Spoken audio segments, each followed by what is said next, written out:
So Jason's here today to share his story with you.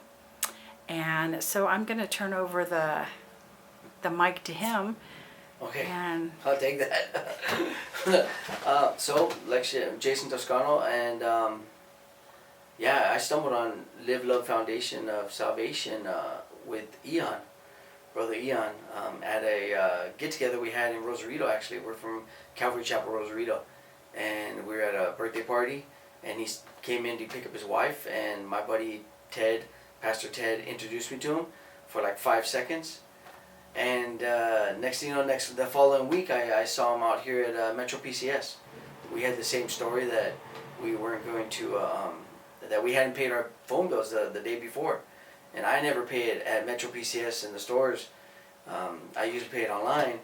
And he had the same story, so I was like, man, there's something going on here. I did a quick prayer, and I wanted to see what the Lord was going to do with us, why we were seeing each other so far away. And like, it was just, the way the Lord works, right? If you know him, you know what we're talking about. And it was just awesome. And he brought me over here. Said he had some, he's worked for a company that had big warehouses. And after I told him I was in the food ministry, the Lord started me off in that. Pretty cool. And he said he had big refrigerators and I could store up food and this, that. So I get over here and he had a small refrigerator. But no, it was... He's awesome. He's an awesome brother, and everyone here at Live Love Foundation of Salvation is awesome. I really enjoy being here and coming here and getting involved in everything I can. And so before that though, I've been in Rosarito my whole life basically. I get sent down there when I was 9 years old by my mother and to a father I didn't know, and then she just took off and left. I haven't seen her since. And so, a lot of abuse was involved. My father just abusing us really bad physically, just beating us up, that's all, and the way he was, I guess, just didn't know how to take care of a boy, maybe. I was the only boy with him down there, and with my 3 sisters that he already had with another woman. And so I hit the streets at 11 years old, and I've been there basically until I met my wife 16 years ago. I had my own family, started my own family, and the struggle was really hard. Got involved in a lot of things at a young age that you do that I wouldn't want no one to go through. No kid. I look at 12-year-old kids right now, 11-year-old kids, and I wonder like, wow, how did I make it? How did I go through all that stuff without being dead basically? And I look back, and now that I know the Lord, I know why. Because He was always there with me. He allowed me to go through all this suffering and all this stuff, and so I can be the man that I am today, which I love the Lord. I met him in 2002. I met him in prison. I was, that right there is a cool little testimony. Tell him about the hole.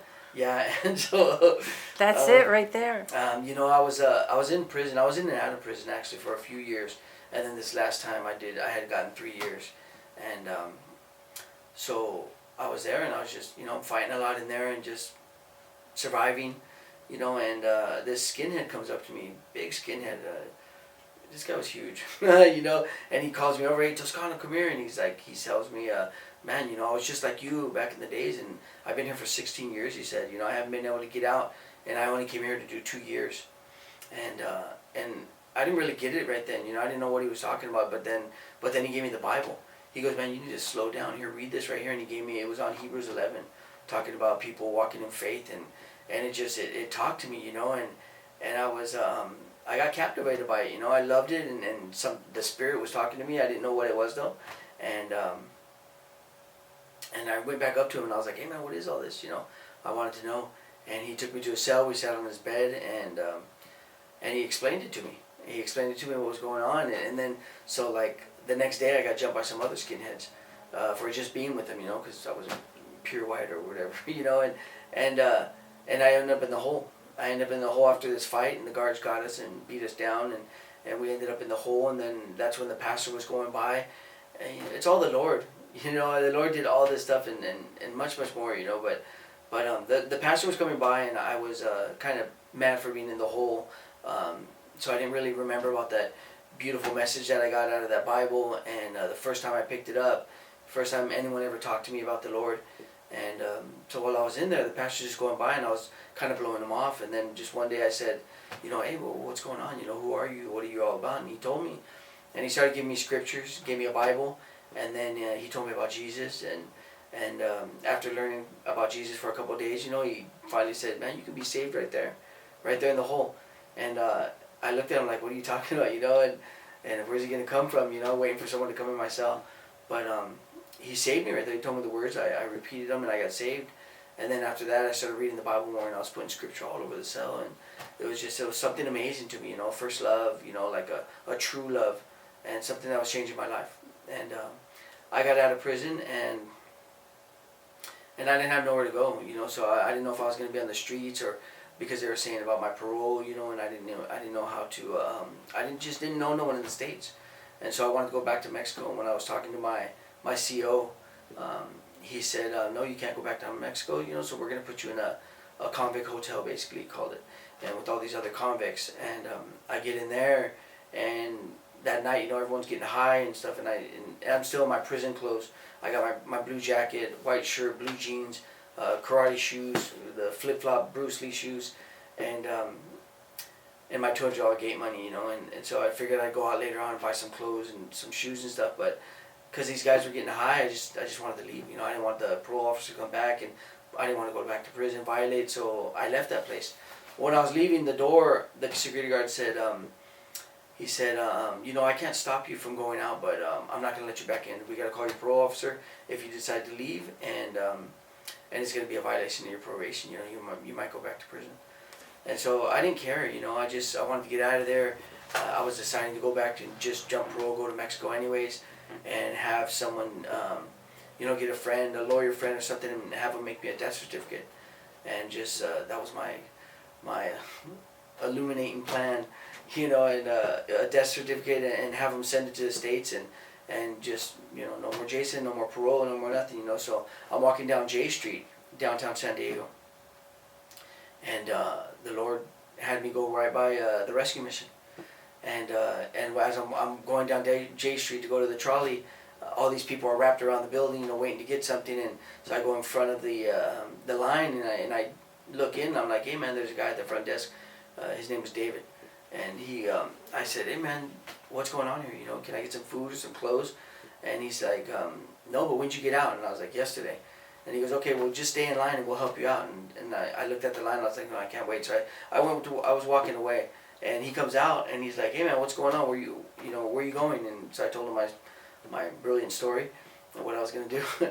And he says, no, let me talk to the people who run this place, and we're not letting no one in the program, but let me talk to them and see if they'll let you in, you know, because of that stupidity you're going to be doing, you know, you want to do. And he called this guy named Mitch, and someone else came out, and this was back in 2002 or 2003.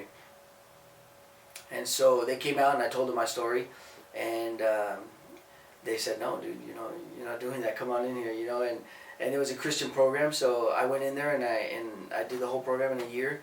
You know, I graduated, I became an alumni, stayed there for an extra 6 months, and got back in the union as a carpenter, and just, you know, bought a car, made some money, headed back down to Mexico, met my wife, started a family, and you know, went through the relationship with my wife, hardship kind of thing, you know, until we were strong in Christ, you know, and just everything made sense. And looking back, how the Lord was always with me, you know, that walk was never by myself, you know. And even though I went through hardship and stuff, you know, it was just, the Lord's good.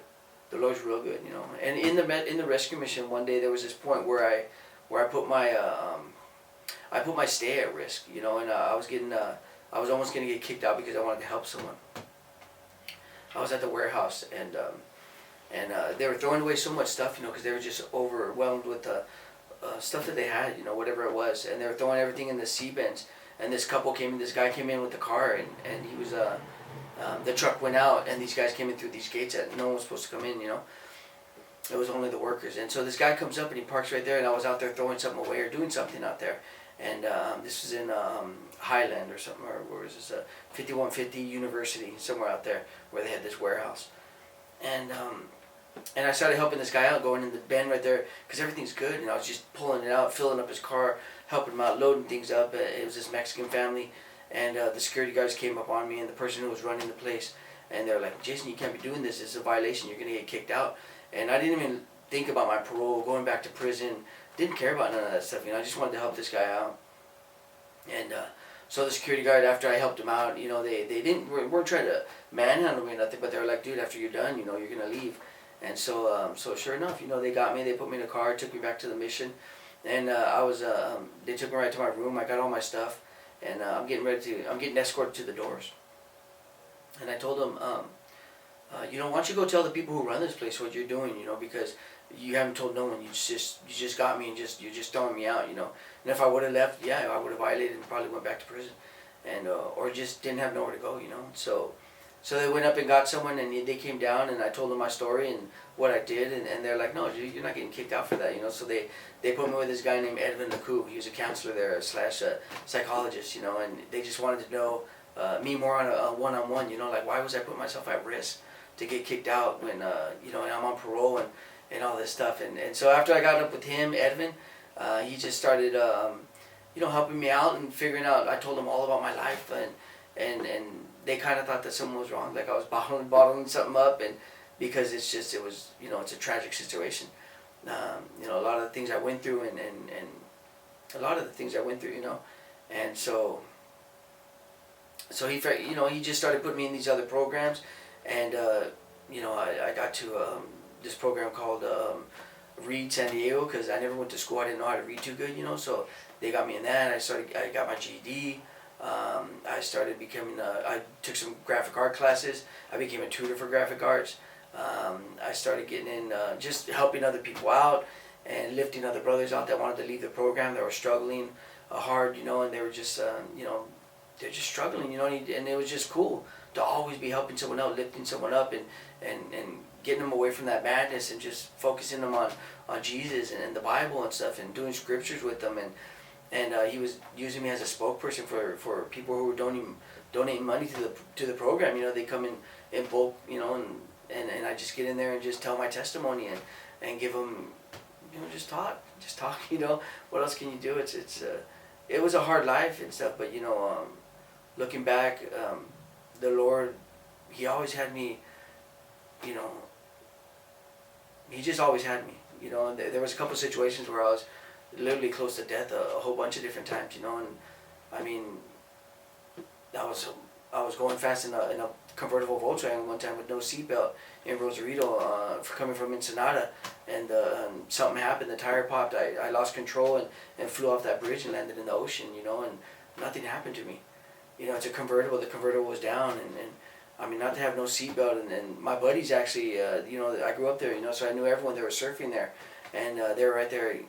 They were smoking weed, and I'm in the car. Yeah, of course I'm partying. Coming. I was 17 years old, and it was a '69 Volkswagen, and 1800 dual carbs. It was a fast Volkswagen, really nice, and so when I flew off that bridge, I did a few flips. I mean, this bridge is like 4 stories high, and where I landed was maybe 50 yards out, and doing maybe 30 flips.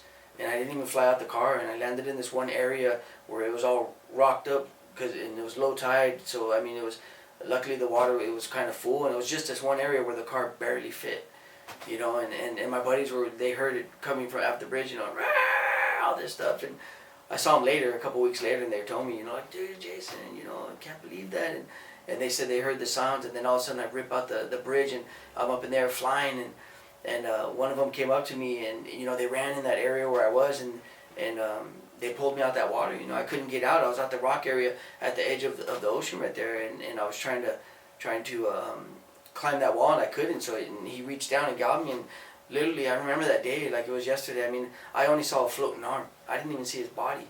It was just an arm floating there, and I just grabbed onto it. And when he pulled me up, then he was right in front of me. I recognized who it was, but. And then I lost a shoe, so I tried to jump back in and get it, my shoe. But crazy stuff, that's just one, and there's been so many more incidents,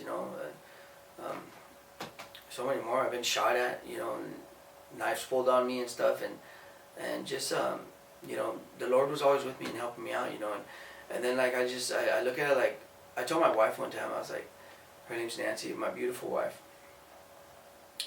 And I told her one day,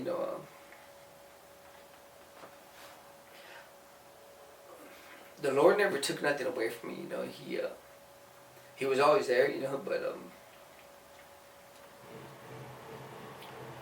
it was just a preparation to be the man I am today. That's it. It's awesome to serve the Lord. The Lord is good. I have 2 beautiful daughters with her.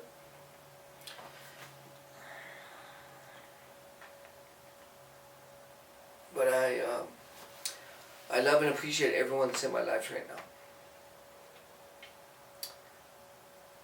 That's it. That's awesome.